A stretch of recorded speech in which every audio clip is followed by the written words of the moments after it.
দেখো আজ করব কোষে দেখিস 6.1 দশম শ্রেণী চক্রবৃদ্ধি সুদ সমাহার বৃদ্ধি বা হ্রাস compound interest and uniform rate of increase and decrease চ্যাপ্টারটার নাম। এটা ক্লাস 10-এর একটা চ্যাপ্টার। ছয়ের দাগের অঙ্কটা আজ আমরা করব। দেখো আমি পড়ছি। ছন্দাদেবী বার্ষিক 8% চক্রবৃদ্ধি সুদের হারে কিছু টাকা 2 বছরের জন্য ধার করেন। চক্রবৃদ্ধি সুদ 2496 টাকা হলে ছন্দাদেবী কত টাকা ধার করেছিলেন? অর্থাৎ এখানে দেখো যে ছন্দাদেবী কত টাকা ধার করেছিলেন এটা জানতে চেয়েছে, অর্থাৎ আসল টাকাটা জানতে চেয়েছে এবং তার সেই টাকাটা ধার করা টাকাটার উপর সুদ দিতে হয়েছে কত থাকে 2496 টাকা। সুদের হার দেওয়া আছে, সময় দেওয়া আছে, তার মানে এটা হয়ে গেল আমাদের কাছে সুদের হার, আর এটা হয়ে গেল আমাদের কাছে সময়, এটাকে বলবো এন, আর এটা আমাদের কাছে সুদ দেওয়া আছে, এটাকে বলবো আই, ইন্টারেস্ট। তাহলে প্রশ্ন করা হয়েছে আসলটা কত। চলো দেখাই কিভাবে এটাকে সলভ করি। দেখো লিখছি আসল পি, যে টাকাটা ধার করেছিল সেটা আমরা জানি না, এটা লিখে দেবো এক্স। মনে করি এই আসল টাকাটাকে মনে করি এক্স টাকা, এটা লিখে দেবো মনে করি। ঠিক আছে, এই টাকাটাই ধার করেছিল। সুদের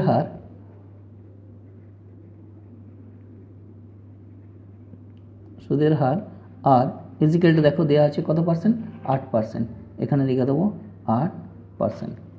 সময়টা কত দেওয়া আছে, এন কত দেওয়া আছে 2 বছর, লিখব সময়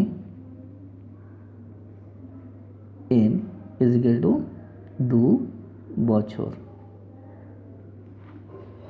এরপর লিখব চক্রবৃদ্ধি সুদ কত দেওয়া আছে, এটা 2496 টাকা, এখানে লিখব চক্রবৃদ্ধি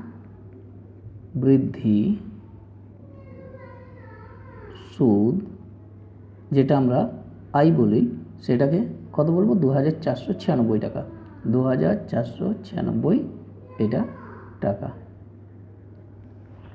ঠিক আছে, এখান থেকে আমরা কী বার করবো, প্রথমে সুদে আসলে বের করে নেব। এখানে সুদে আসলে মানে সমমূল চক্রবৃদ্ধি, সুদে আসলে এটাকেই বলা হয় সমমূল চক্রবৃদ্ধি, মানে সুদ আর আসল মিলিয়ে এটাকে এ ধরা হয়, এটাই জিজ্ঞাসা চিহ্ন, এটা প্রথমে বার করব। তাহলে কী লিখব, A equal to P into 1 plus R by 100 whole to the power N. এটা এবার পি এর জায়গায় কত বসিয়ে দেবো, এক্স টাকা, পি এর জায়গায় বসিয়ে দেবো এক্স। তো পি এর জায়গায় আমরা লিখব এক্স 1 প্লাস আর কত দেওয়া আছে 8%, 8/100, আর এটা 2। এখানে কত লিখব এক্স, এটা যদি আমরা 100 এলসিএম করে নিই তাহলে 100 এলসিএম হলে 100, এখানে আসবে 100 প্লাস 8 108, একবারে আমরা করে নিলাম 108/100, এটা তার হোল স্কয়ার, মানে এলসিএম করে একবারে করে নিলাম। 108-এর হোল স্কয়ার কত হয় না আমরা জানি, এটা কত হবে না 8 দুগুণে 16, মানে 11,664, তাহলে এটাকে লিখব 11,664 বাই এটা হয়ে যাবে কত 10,000 হয়ে গেল। এটা বেরিয়ে গেল কত সুদে আসলে। এখান থেকে আমরা আসল টাকাটাকে মানে এক্স টাকাটাকে মাইনাস করে নেব। ঠিক আছে, সেটা পেয়ে যাব আমরা সুদ। তাহলে সুদ কত হবে না, সুদ ইজিক্যাল টু আই যেটা সেটা দেখো x into 11,664 by 10,000 minus x. এটা এক্সটা কমন নিয়ে নেব, এক্স কমন 11,664 বাই 10,000 মাইনাস 1। এটা কত হবে না এক্স লিখে এটাকে লিখব 10,000, এটাকে লিখব 11,664 মাইনাস 10,000, 1,664, এটা কত আসবে না এক্স ইন্টু 1,664 বাই 10,000, এই টাকাটা। এটা আমরা সুদ পেয়ে গেলাম, এটা সুদ পেয়ে গেলাম। এই যে সুদ পেয়ে গেলাম এটাকে লিখব শর্তানুসারে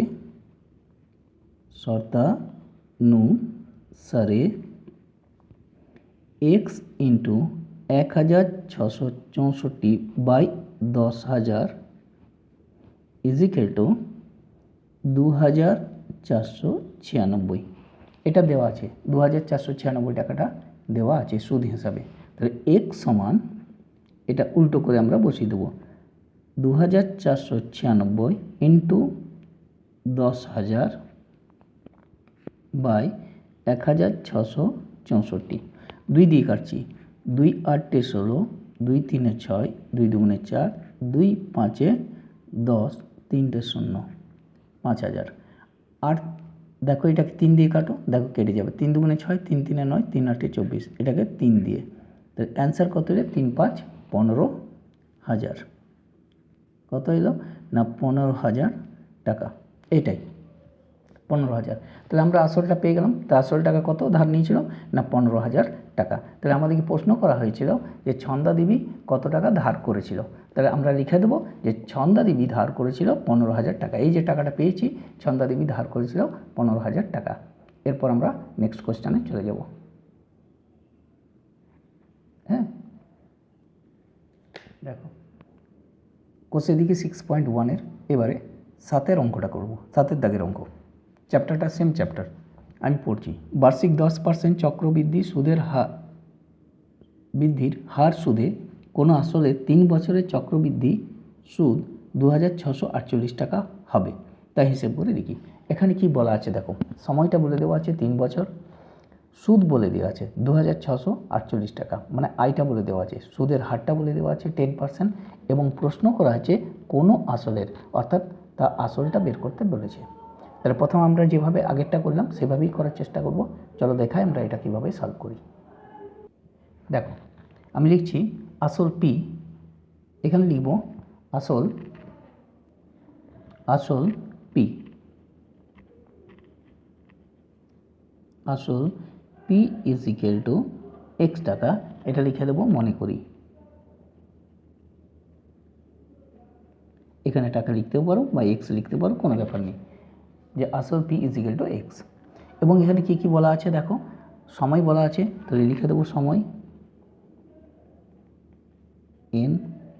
এটা কত বলা আছে দেখো, এখানে দেওয়া আছে এটা এন, তো 3 বছর। আর কি দেওয়া আছে, আর দেওয়া আছে চক্রবৃদ্ধি সুদ দেওয়া আছে, দেখো এটা হচ্ছে চক্রবৃদ্ধি সুদ। তাহলে আমরা এটাও লিখে দিতে পারি, চক্রবৃদ্ধি সুদ আয় ইজ ইকুয়াল টু কত লিখবো 2664, 2648 এটা টাকা, 2664 নয় 2648 টাকা, ঠিক আছে। আর কি দেওয়া আছে না সুদের হার, যেটা এটা হচ্ছে আর, ঠিক আছে। সুদের হারটা 10%, লিখব সুদের হার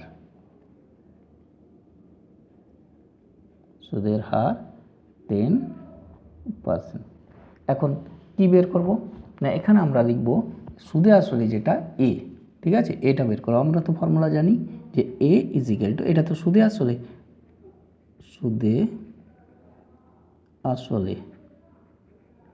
এটাকেই বলে সুদে আসলে ইজ ইকুয়াল টু কত লিখব, A is equal to P into 1 plus R by 100 whole to the power N হয়েছে। এটা সুদে আসলে মানে সুদ আর আসল মিলে বা সমমূল চক্রবৃদ্ধি যেটাই বলবে। এটাতে পি এর জায়গায় বসিয়ে দেবো এক্স,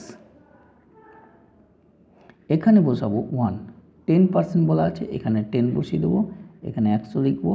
এখানে দেওয়া আছে দেখো সময়টা কত দেওয়া আছে 3 বছর, এখানে 3, একটা করে শূন্য আমরা কেটে দেবো, এক্স 1 প্লাস 1/10 হোল এন। এখানে এলসিএম হয়ে যাবে দেখো 10। আমি এইখানে দেখো লিখছি এক্স, এখানে দেখো একবারই করে দিচ্ছি, এটা 10 প্লাস 1 এটা 11 হোল কিউব হয়েছে। এবার এটাকে 11-এর হোল কিউব, এটা হয়ে যাবে 1000, আর এটা হয়ে যাবে 11 11 গুণ করলে 121, এখানে 121, আর তারপর এটাকে যদি গুণ করি তাহলে এটা হয়ে যাবে 121 ইন্টু 121, তাহলে 1331। এটাকে করবো আমরা ইন্টু 1331 বাই 1000,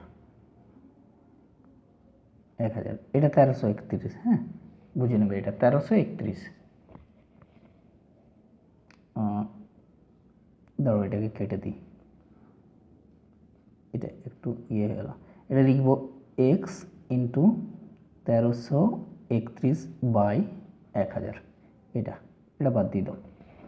এরপর এটা যেটা বেরিয়েছে এখান থেকে আমরা সুদ বের করে নেব। সুদ কীভাবে বের করব?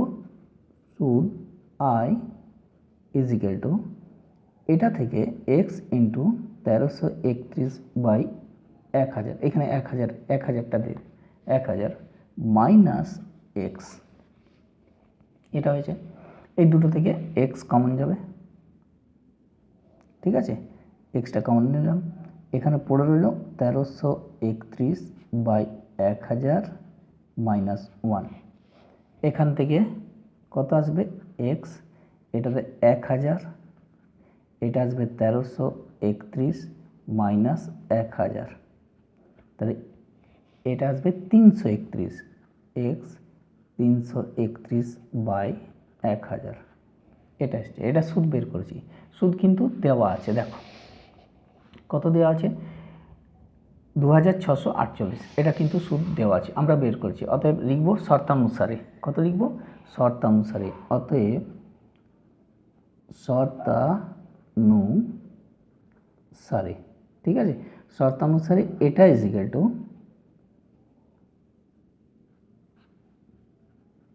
কত লিখব? যেটা দেওয়া আছে 2648। তো এক্সের ভ্যালুটা যখন বের করব এখানে লিখব অর বা 2648 ইন্টু 1000টা উপরে যাবে, নিচে 331। এটাকে আমরা 331 দিয়ে একবারে ডিভাইডেড করে দিতে পারি। দেখো লিখছি এখানে 2648, এটাকে ডিভাইড করছি 331 দিয়ে, 8 দিয়ে করো, 8 একে 8, 8 3 24 আর 4, 8 3 24 আর দিয়ে 26, দেখো 8 দিয়ে, এটাকে 8, তাহলে এটা কত চলে এলো? 8000। তাহলে কত টাকা এইখানে প্রশ্ন কি করা হয়েছে না কোন আসলের, তাহলে আসল টাকাটা কত পেলাম? 8000 টাকা। তাহলে লিখে দেবো আসলের পরিমাণ, অতএব আসলের পরিমাণ ইজ ইকুয়াল টু 8000 টাকা। এটাই অ্যান্সার। তোমরা ভিডিওটা তোমাদের বন্ধুদের মধ্যে শেয়ার করে দেবে, বেল আইকনে ক্লিক করে রাখবে, আর চ্যানেলটাকে কিন্তু অবশ্যই সাবস্ক্রাইব করবে।